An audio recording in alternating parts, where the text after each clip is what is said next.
Have you ever been driving and all of a sudden you looked around and realized, this is not where I meant to go? Like maybe we were trying to go meet a friend and we started driving to work by accident. This is called going on autopilot, and I think we've all done it before. But the thing is it doesn't just happen while we're driving. It happens in other areas of life too, especially in our thinking. On today's episode, I want to talk about how we can not just get to the destination that we intended to, but also have fun along the way. Stay tuned.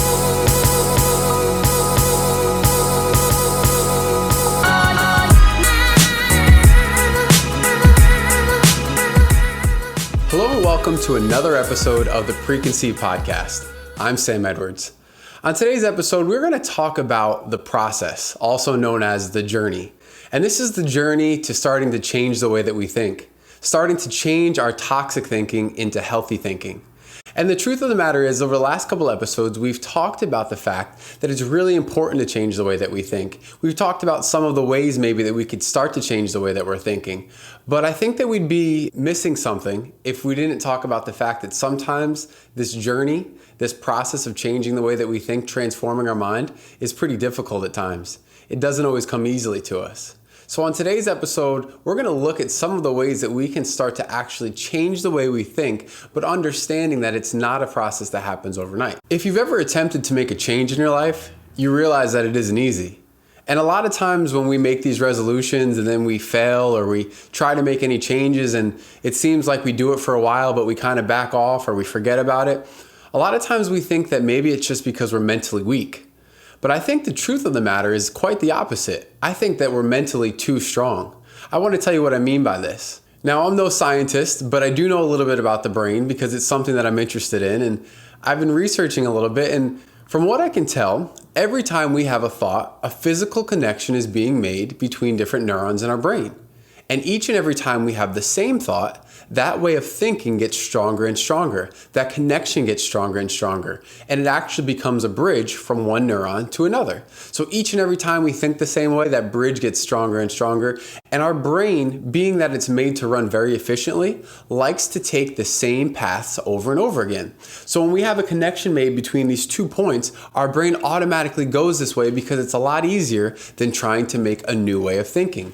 Which is why in our lives, when we try to make changes, a lot of times it's difficult. Now it makes a little more sense why sometimes habits and things that we've done for a long time are very hard to break. It's because our brains are actually wired that way.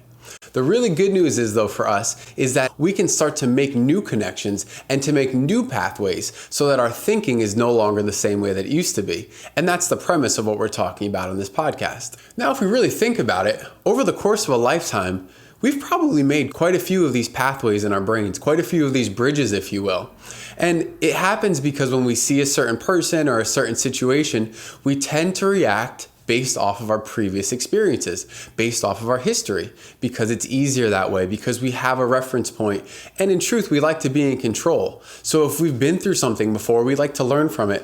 And in a lot of ways, that's not a bad thing to learn from our previous experiences.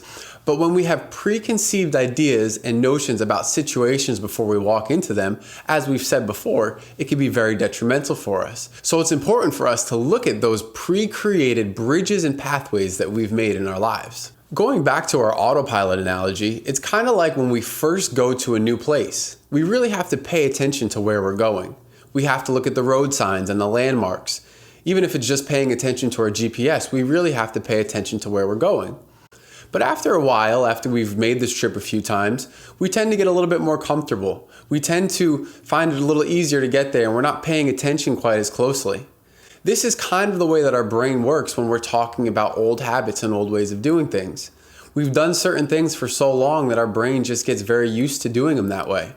And why would our brain try to forge a new trail, maybe swim across the river when a bridge has already been made? Do you get the analogy? Our brains like to do things the way they've always done them. So how do we start to break those connections? How do we start to tear down those bridges? And it's funny that this comes up now. I was actually in Westchester, New York today where I work, and the Tappan Bridge, which is a bridge that's been there for quite a while, was actually being demolished.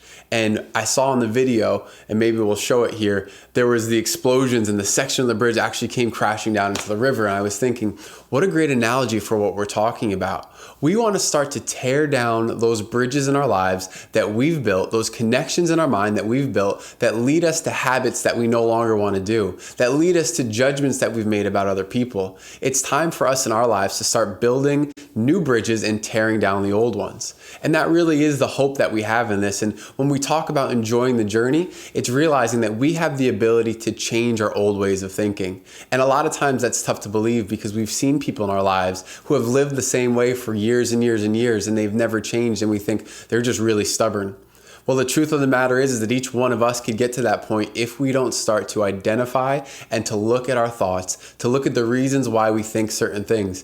Maybe some of us have just been told certain things since we were children, and we've believed them, and connections have been made since we were kids, and it's just gotten stronger and stronger and stronger through the years. And it's time to take a look and to see what we're really thinking and why we're thinking those things.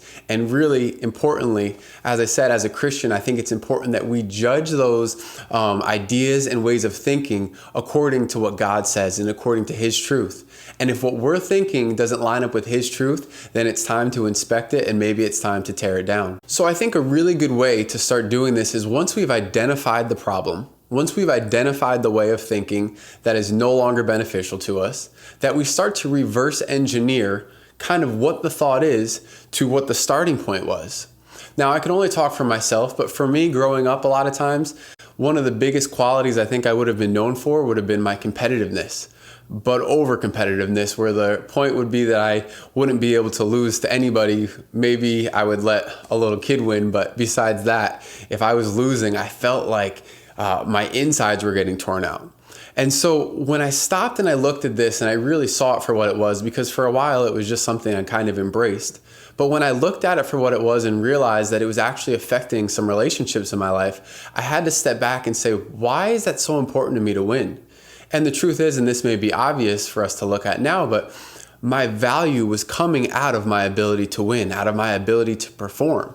And really, when our value is coming out of something that we're doing and our actions, then we need to reevaluate, because our value and our worth doesn't come out of what we do. It comes out of who we are and who we were created to be. So maybe for you, there's a few things in your life that maybe now you're starting to look at and realize, I need to start reevaluating that. It's something that maybe I've embraced, something that I've almost been proud of, but how is it affecting the people around me? How is it affecting the relationships that I have in my life? So if you like what we've been talking about here, if you're connecting with anything we're saying, I just want to ask you to hit the subscribe button. It would mean a lot to us. If you want to hit the like button, maybe comment below, that would be awesome. So thank you for watching, and we'll see you next week.